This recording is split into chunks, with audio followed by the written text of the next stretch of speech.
안녕하세요. 축구 전문 기자 한준입니다. 캡틴 손흥민 선수가 이끄는 토트넘 허스퍼와의 북런던 더비를 앞둔 아스널이 UEFA 챔피언스리그 8강전 탈락의 아픔을 뒤로하고 첼시와의 런던 더비에서 무려 5대0의 대승을 거두며 기세를 회복했습니다. 최근 에버튼을 상대로 6대0 대승을 거두면서 상승 흐름을 탔던 첼시는 이날 패배로 인해 사실상 다음 시즌 유럽 대항전 진출이 어려워졌는데요. 마우리시오 포체티노 감독이 첼시에서 경질될 것이다라는 현지의 소문도 가속화되고 있습니다. 오는 주말 토트넘과의 북런던 더비를 앞두고 아스널의 경기력이 살아날 수 있었던 이유는 무엇인지 경기 주요 장면과 세부 기록을 통해 분석해드리도록 하겠습니다. 그야말로 완벽한 경기였습니다. 아스널이 전반 4분 만에 트로사르의 선제골로 앞서간 이후 후반전에만 4골을 터뜨리며 5대0으로 크게 이겼는데요. 하지만 전반전에도 이미 추가골이 나올 수 있었던 많은 기회들 속에서 그야말로 압도적이고 일방적인 경기를 펼쳤습니다. 아스널이 승점 77점을 기록하면서 리그 선두 자리를 탈환했는데요. 다만 경쟁팀인 리버풀, 맨시티보다 각각 한 경기, 두 경기씩을 더 치른 상황이기 때문에 아직 프리미어리그 우승 경쟁은 혼돈과 오리무중 속에 있습니다. 첼시도 물론 다른 팀보다 치른 경기 수가 적기는 하지만 토트넘, 뉴캐슬, 맨유와 치른 경기 숫자는 같기 때문에 결국에는 잔여 일정을 고려했을 때는 첼시가 자력으로 다음 시즌 유로파 컨퍼런스 리그에 나가는 것도 쉽지 않아 보입니다. 맨유가 FA컵 결승에 진출해 있는 데다가 7위 경쟁에서도 첼시보다 3점 앞서 있기 때문에 4위까지 챔피언스 리그, 6위까지 유로파 리그, 7위까지 컨퍼런스 리그를 나갈 수 있는 현재의 구조에서는 첼시가 다음 시즌도 유럽 대항전 없이 보낼 수가 있는데요. 첼시의 수뇌부는 포체티노 감독이 다음 시즌 유럽 대항전 진출권을 확보할 경우에 유임시키겠다는 계획이지만 이것이 좌절될 경우에는 가차없이 내보내겠다라는 방침을 갖고 있는 것으로 알려졌습니다. 이날 아스널의 5대0 승리는 여러모로 대기록이었는데요.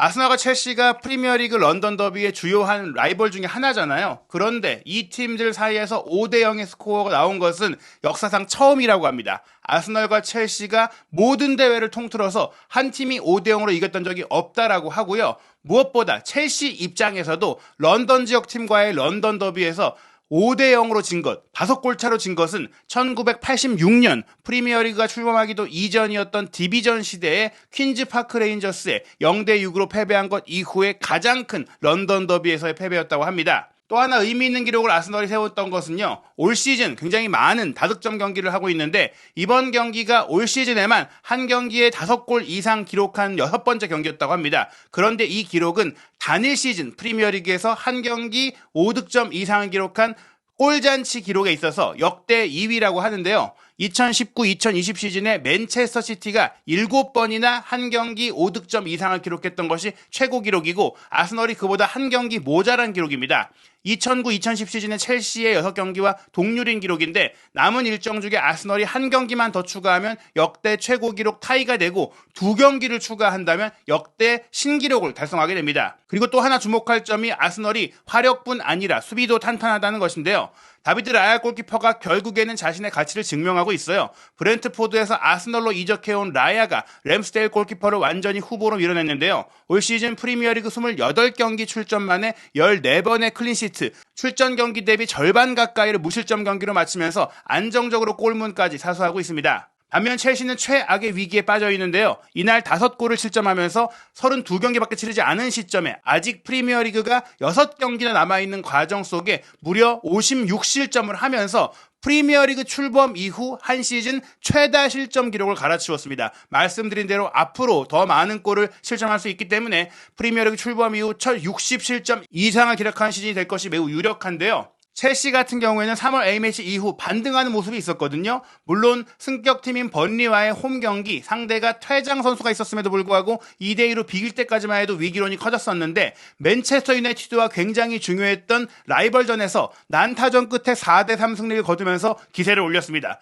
다시 승격팀인 셰필드 유나이티드와 원정 경기 2대2로 비겼지만 에버튼을 상대로 한 최근 경기 6대0 대승을 거두면서 특히 콜 파머 선수의 경기력이 크게 올라오면서 첼시가 막 막판에 슈퍼트를 올린다고 생각을 했거든요. 하지만 지난 주말에 있었던 맨체스터 시티와의 FA컵 준결승전 0대1로 패배하면서 우승을 통해 유로파 리그에 나갈 수 있는 기회를 잃어버렸고, 이번 아스널과의 연기됐던 런던 더비 패배로 인해 리그 순위를 통한 유럽 대항전 진출도 어려워졌습니다. 이러한 가운데 첼시의 토드 보일리 구단주가 스포르팅 리스본의 포르투갈 출신 명장 젊은 감독이죠.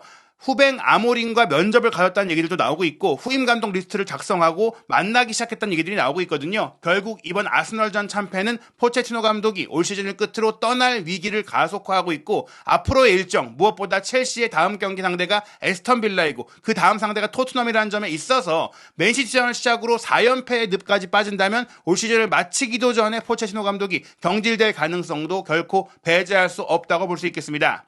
이번 경기는 아스널의 완전한 원사이드 게임이었는데요. 슈팅 숫자가 정말 충격적입니다. 아스널이 5대0으로 이겼는데 슈팅 숫자가 무려 27대7, 아스널이 20개 이상의 슈팅을 때렸고 27개라는 슈팅은 아무리 전력 차이가 크게 나와도 쉽게 나오지 않는 기록이거든요. 게다가 첼시는 7개의 슈팅 중에 유효 슈팅이 하나밖에 없었어요. 다비드 라야 골키퍼가 이날 무실점 경기를 했다라고는 하는데 슈팅을 막을 상황이 한 번밖에 없었다는 것을 의미합니다. 반면 아스널은 27개의 슈팅 중에 10개를 유효 슈팅으로 가져갔고 그중에 5골을 넣었는데요. 이 슈팅의 질도 좋았기 때문에 기대 득점이 3.29골, 확실하게 3골을 넣을 만한 경기였고 4-5골이 나올 만한 경기를 했다는 것이죠. 물론 첼시는 유효 슈팅이 하나에 불과했지만 기대 득점은 1.61골로 좋은 기회들을 못 만든 건 아니었는데요. 점유율이 56%나 됐지만 효율적이지 못한 경기를 했다고 볼 수 있겠습니다. 무엇보다 첼시가 이렇게 공격을 할 때마다 아스널이 끊어내고 역습을 하는 과정 속에 상대 지역에서 이런 진행을 했거든요. 전방 압박을 통한 쇼트 카운터 프레스를 펼친 것인데요. 아스널은 전반전에 13개의 슈팅을 기록한 것만으로도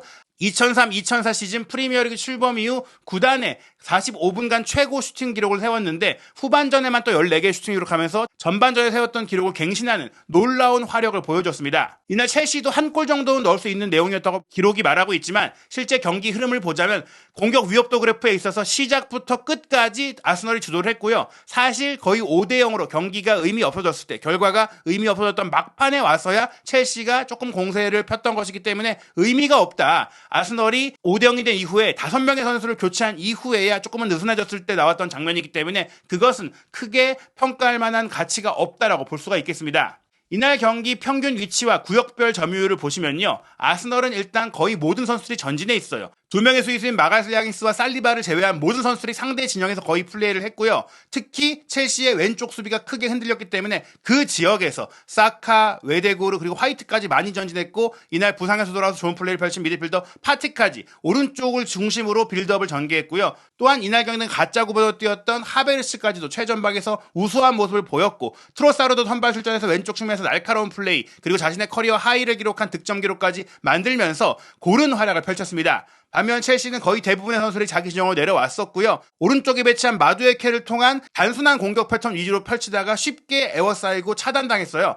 잭슨 같은 경우에는 거의 고립된 섬처럼 플레이를 했고요. 첼시 선수들은 수비 상황에서 잭슨만 위에 남아있고 나머지 선수들이 모두 박스 안을 지키는 약자의 축구를 했고요. 공격 상황에서는 아스널의 박스 안으로 들어가지 못한 채 공격이 차단되는 상황이 굉장히 많았습니다. 이러한 상황은 아스널의 강력한 전방 압박을 통해 나왔는데요. 아스널은 이번 경기 첼시를 상대로 무려 17번이나 상대의 골문 40m 지역 안에서의 하이 턴오버를 유발했고요. 그러한 하이 턴오버를 통해서 나왔던 슈팅도 6개였습니다. 비록 전방 압박 하이 턴오버를 통한 득점은 없었지만 지금 보시면 왼쪽, 중앙, 오른쪽 전체에 걸쳐서 전면 압박을 통해서 상대 지역에서 공을 따내고 공격을 했는데요. 흥미로운 부분이 아스널이 올 시즌 전체 하이 턴오버 기록이 337회인데 하이 턴오버를 통한 슈팅 기록이 70회로 프리미어리그 전체 1위입니다. 그리고 하이 턴오버를 통한 득점도 7골이니까 프리미어리그에서 전방 압박 능력이 가장 우수한 팀이 바로 아스널이라고 할 수 있는 것이죠. 이날 경기 득점 상황을 보면 아스널이 얼마나 매끈하게 팀플레이를 통해 골을 만들었는지 볼 수 있고 또 첼시의 전면 압박 수비, 포체티노가 자랑하는 하이라인에 의한 콤팩트한 수비를 어떻게 무너뜨렸는지를 볼 수가 있습니다. 전반 5분 선제골은 오른쪽에 사카에서 시작됐는데요. 사카가 전방 공격수인 하베르츠에게 공을 내주고 하베르츠가 수비를 등진 상태에서 리턴 패스를 뒤로 파티에게 내줬거든요. 그러면서 파티가 왼쪽으로 공을 전환시키고 중앙 미드필드인 데클란 라이스가 이 공을 받아서 페널티 에어리어 안까지 치고 들어갑니다. 이런 운반에 이어 왼쪽 공격수인 트로사르가 바깥쪽에 있다가 안으로 들어오면서 라이스의 스루 패스를 이어받았고 각이 없는 상태로 보였지만 오프사이드 트랩을 무너뜨린 상태에서 날카로운 슈팅을 골키퍼의 가랑이 사이로 찔러 넣으면서 선제골이 나온 것이죠. 패스 플레이부터 사이드 전환과 개인적인 슈팅 결정력까지 나왔던 장면이고요. 전반전에는 한 골밖에 나오지 않았지만 후반전 첼시가 조금 지치기 시작하면서 아스널의 공세가 더욱더 불을 뿜었는데요. 후반 시작 7분 만인 57분의 공격 시작도 사카였습니다. 코너킥 상황이었는데 사카가 근거리로 다가온 웨데고르에게 짧게 내줬고 다시 리턴 패스를 받은 이후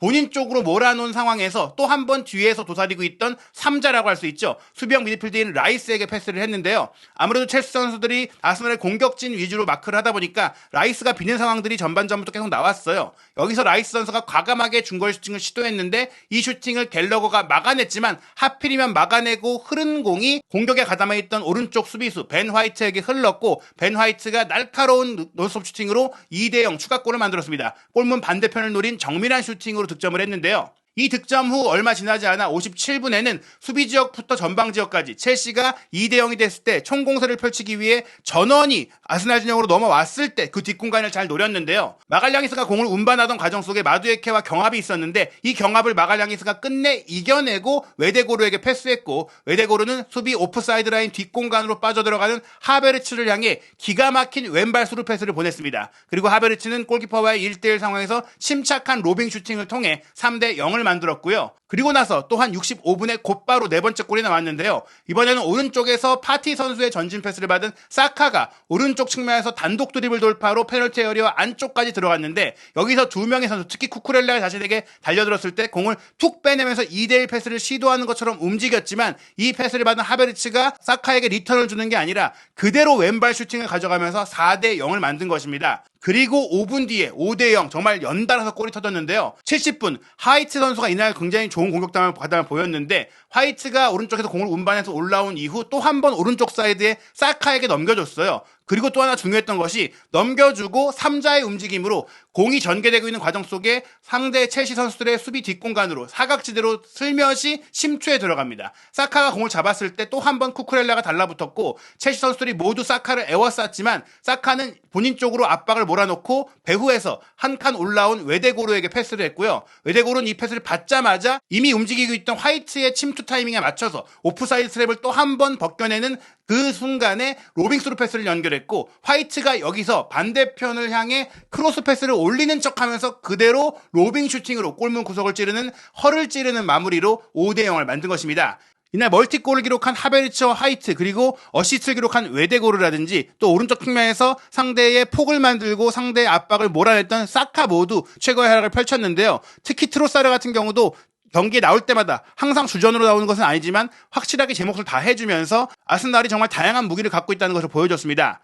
이날 경기 소파스코어 기준 평점에서는 웨데고르가 득점이 없었음에도 평점 9.7점을 받았고 멀티골을 기록한 오른쪽 수비수 벤 화이트가 9.6점 그리고 멀티골을 기록한 하베르츠도 8.6점이었는데요. 그 외에 모든 선수들이 7점대 이상 8점대에 달하는 높은 평가를 받았습니다. 반면에 잭슨을 원톱으로 배치하고 무드릭, 갤러거, 마두에케로 배치된 첼시의 공격 라인은 콜 파머가 질병으로 빠진 타격을 극복하지 못했는데요. 결국 최근 첼시의 상승세는 콜 파머의 개인적인 능력에 기인한 것이라는 것을 알 수 있는 정말 부진한 내용이었습니다. 특히 거액을 투자해 영입한 미드필더 엔소 페르난데스와 모이세스 카이세도는 거의 침묵에 가까운 경기를 통해서 가짜 구본으로 뛴 하베르츠를 통한 중원 우위 아스널의 중원 플레이에 완전히 제압당했는데요. 수비 라인의 쿠쿠렐라, 바디아실, 디사시, 길크리스트 역시 티아고 실바가 없는 첼시의 수비가 얼마나 허술한지를 보여줬습니다. 이날 경기 웨데고르 선수는 또 하나의 대기록을 만들었는데요. 2017년 10월 에버튼과의 경기에 외질 선수가 프리미어리그에서 한 경기 8개의 기회 창출, 아스널 역사상 단일 선수의 한 경기 최대 기회 창출을 만들었던 그 기록과 동률을 이뤘습니다.